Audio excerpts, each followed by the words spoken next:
Од утре предстојат температури кои ќе бидат значително повисоки од сегашните и кои би можеле да бидат ризични. Во повеќе делови од државата се очекуваат високи 38 степени, кои ќе се задржат во наредните денови. Температурите ќе растат помалку, во петок, сабота и недела ќе бидат од 32 степени па нагоре. Во моментов анализите што ги направивме велат дека ќе стигнат до 39 степени. Во петок до 38.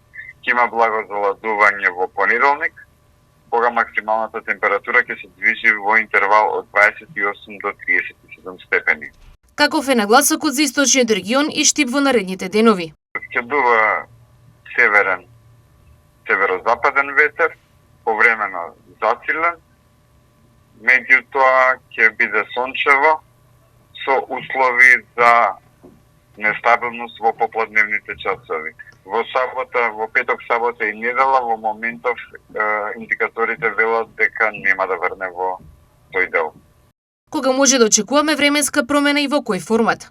Високите температури ќе продолжат овој период на нестабилно време, каде што можно е невремен со дожд, врнежи и грмежи во попладневните часови. Меѓутоа има и периоди кога е стабилно и топло без услови за дожд. Овој период ќе биде топло, па како ќе имаме информации во иднина доколку има намалување, ќе информираме. Ќе има мало намалување во понеделник, но се уште ќе бидат високи температурите, како што се во лето.